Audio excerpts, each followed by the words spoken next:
Next, we will have a session of the exposome research-related impact on policy, and we will have two presentations. First, we have Jani Mäkinen from Tampere University, Finland. He's specializing in developing simulation models for the analysis of health economics, and he will tell us about the cost effectiveness of preventing diseases like celiac disease through early screening using an open source simulation model. Very nice to see you all. My name is Jani, and I've been doing research on the cost effectiveness of population screening for celiac disease. And during this HEDIMED project, I've developed an open source model trying to answer this research question, and also the question of would it be cost effective to maybe prevent celiac disease in the future through exposomes. So first of all, why is this topic important in the first place?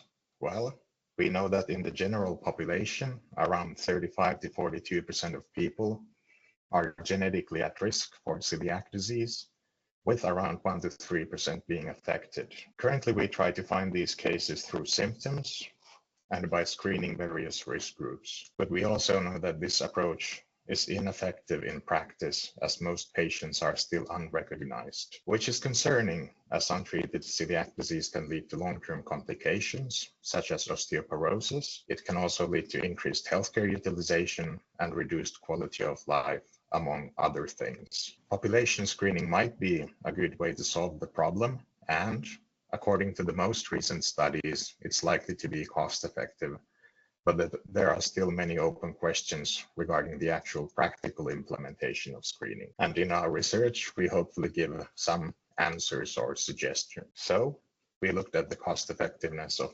population screening for celiac disease at different age points from 3 to 18. We also looked at screening at a single age point or several age points. And we looked at whether or not it would be cost effective to start the entire screening procedure with genotyping so that we could do the other procedures only for the people who are at risk for developing celiac disease. And in combination, this gives us almost 300 different options to do population screening, and we wanted to see what would be the most cost-effective one. To do this, we used a Markov model, which is one way to simulate how celiac disease progresses in the general population. So we have a virtual population that starts out as healthy at age 0. Then, as the population gets older, a part of the population will develop celiac disease that's first undiagnosed. Then, depending on the diagnostic delays, it might get diagnosed later, and the simulation stops once the population has completely died off. The model has estimates for probabilities to move between the 7 states. It also has quality of life estimates, estimates for the healthcare utilization, productivity loss, and finally for the accuracy and cost of screening. We then simulate this model in 2 different scenarios. First, with current practice, and then with a given screening strategy. Then, by comparing the outcomes of these 2 simulations, we can estimate how the burden of celiac disease would change if we were to implement a given screening strategy. Data for the model mainly came from Sweden due to good data availability, but the model obviously doesn't care which country we are using, as the model only sees numbers, obviously. So how do we go about then replicating the current status quo? First, there's good evidence on what the incidence of celiac disease looks like during childhood. We can replicate this inside the model. We can also replicate diagnostic delays from the onset of symptoms and from the first doctor's visit at different ages. Furthermore, we assume that the lifetime probability of a diagnosis is 1.8% and that the mean age at diagnosis is 32 years. We assume increased mortality for patients who are not diagnosed and who are not adhering to a gluten-free diet.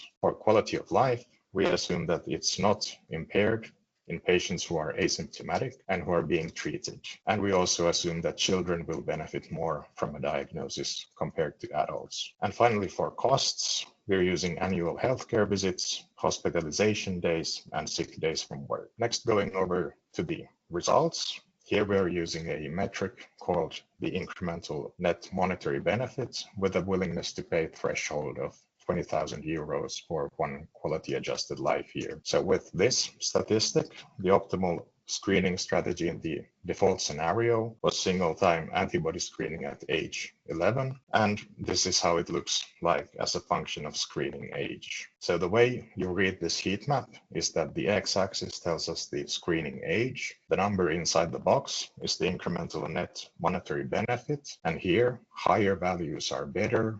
Dark blue is the best color, and any number that's positive indicates that the given strategy was cost effective. So looking at the heat map, we can see that the cost effectiveness of screening gets significantly better from age 3 to 7. It continues improving up to age 11 and starts getting worse after that. And while the optimal age estimate was 11, we also see fairly similar cost effectiveness anywhere from age 10 to 14. Next, moving over to repeated screening.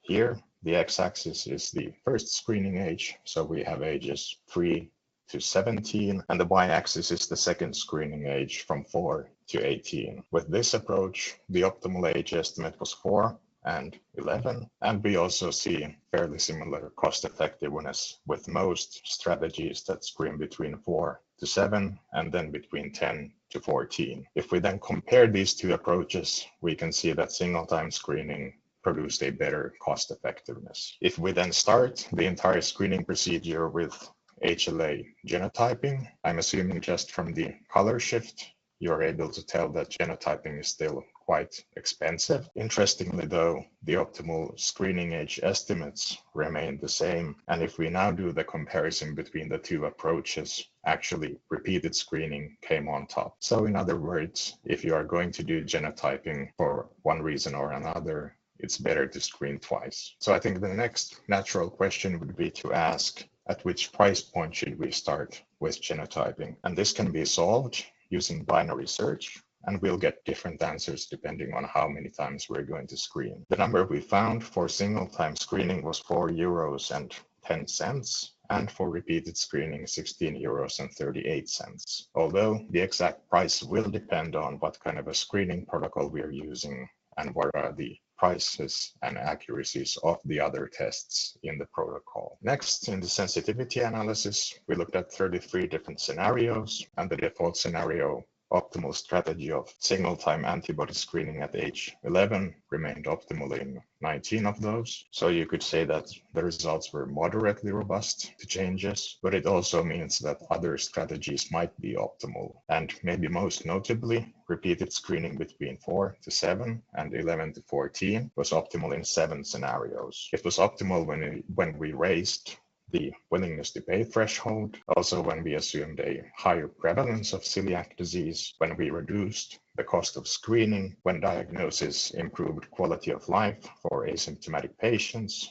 and also when undiagnosed celiac disease significantly increased the use of healthcare services and work absences. Additionally, screening at age 7 was optimal if we assumed longer diagnostic delays during childhood, and conversely, if we assume short delays, the optimal age estimate becomes 18, which also leads us to one of the main findings of the sensitivity analysis, which was that the optimal screening ages seem to be mostly determined by what the diagnostic delays are at different ages. Next, shortly about exposomes, since this is a HEDIMED meeting. So as the model includes the incidence of celiac disease as a parameter, this is something we can change. So in the future, we might be able to ask questions such as, would it be cost effective to somehow prevent celiac disease through exposomes? And if we could lower the incidence of celiac disease, would population screening